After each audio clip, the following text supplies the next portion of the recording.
Hello বন্ধুরা, কেমন আছো সবাই? আশা করছি সবাই ভালো আছো। তো দেখো, এখন বাজে রাত 9টা। তো আমরা তিনজনে রেডি হয়ে গেছি।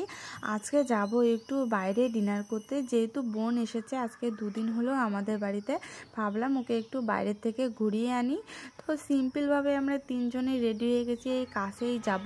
তো কোথায় যাচ্ছি তোমরা আমার সাথে থাকো, আর আমি যেতে যেতে বলবো ঠিক কোথায় যাচ্ছি। তো বাড়ির থেকে বেরিয়ে এই যে আমরা বাইকে উঠে পড়লাম। এখন যাব আসলে আমরা যাচ্ছি একটু স্বপনের রেস্টুরেন্ট, মানে দিনহাটার 1 নম্বর স্বপনদার রেস্টুরেন্ট। আর ওর আগের রেস্টুরেন্টটা ছিল সাহেবগঞ্জ রোড লাইন পার ওদিকে। তো সবাই তো যারা যারা দিনহাটায় থাকো, মানে এমন মনে হয় কেউ নেই যে ওর রেস্টুরেন্টে যায়নি। তো আজকে আমরা যাব, সেটা হচ্ছিল হলের মাঠের পিছনে যে নতুন রেস্টুরেন্ট খুলেছে সেটাতে। আজকে এখন আমরা প্রথমবার যাব। তো দেখো, বলতে বলতে চলে এসেছি। এই যে বাইকটা ও রাখলো, আর যেহেতু অনেক রাত্রে অত ভিড়ভাট্টা নেই। আর দেখো বাইরেটা লাইটিংটা কি সুন্দর দেখাচ্ছে।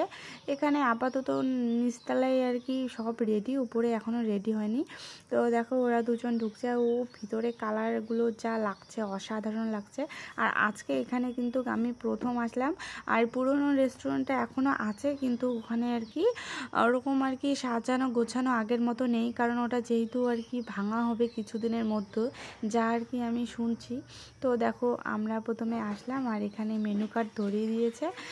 আমরা দুজনে মেনু ঠিক করতেছি যে কি খাবো না খাবো। তো অনেক দিন থেকে বিরিয়ানি খাই না, তাই ভাবলাম চিকেন বিরিয়ানি নিব। তো চিকেন বিরিয়ানি 2 প্লেট অর্ডার দিয়ে দিলাম, কারণ অনেকটা করেই থাকে। তো যেহেতু বোনু ছোট, আর 2 প্লেট মিলে আর কি তিনজনের ভালোভাবে হয়ে যাবে। তো দেখো আমাদের বিরিয়ানি চলে এসেছে, একদম কি সুন্দর, ওয়াও, মানে অনেক দিন পর।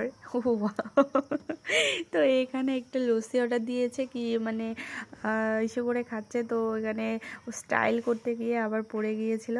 তো দেখো, তো এখন আমি বিরিয়ানিটা সার্ভ করব। তো এখানে কিন্তু একটা বিরিয়ানি ফুল প্লেট 140 টাকা। এখানে থাকে 3 পিস চিকেন, আর একটা ডিম, আর একটা আলু।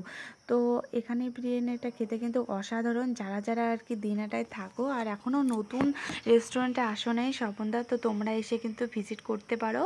অনেক সুন্দর জায়গাটা, একদম নিলিবিলি। আর খাওয়া দাওয়ারও কিন্তু খুব পরিষ্কার পরিচ্ছন্নভাবে দেয়, আর খেতেও কিন্তু অনেক টেস্টি। তো দেখো আমাদের খাওয়া দাওয়া কমপ্লিট। আর বেসিন দুটো দেখো কি কিউট না দেখতে, মানে এখন যেহেতু নতুন নতুন সব কিছুই কি সুন্দর। আর এখানে মনে হচ্ছে লাইটিংয়ের নীল কালারটা একটু বেশি হয়ে গেছে। আর এগুলো দেখো, মানে কেউ তবলা কেউ গিটার বাজাচ্ছে, দেখতে কিন্তু সেই কিউট। তো আমাদের খাওয়া দাওয়া কমপ্লিট, এখন আমরা বেরিয়ে পড়বো। তো এখানে দেখি টিস্যু পেপার নেওয়ার সময় এখানে 2টো ফিশ রেখেছে, অনেক বড় করে যে স্বপনস রেস্টুরেন্ট নামটা আর কি লেখা আছে এখানে, খুব ভালো দেখাচ্ছে। আর এদিকে কিন্তু বাইরে ব্যাকগ্রাউন্ডটাও খুব সুন্দর, এদিকেও কিন্তু আর কি খাওয়াতে বসা যায়। ওই দেখো মাথা চুলকাচ্ছে, উনি কিন্তু স্বপনদা। আর তারপর কিন্তু ক্যামেরায় বেরিয়ে পড়লাম। এখন আমরা বাড়ি যাব, আর কোথাও যাব না। তো আজকের ভিডিওটা আমার এই ছিল। তো কেমন লাগলো তোমাদের অবশ্যই কিন্তু কমেন্টে জানাবে। তো গুড নাইট সবাইকে, দেখা হবে নতুন একটা মিনি ব্লগে। টাটা।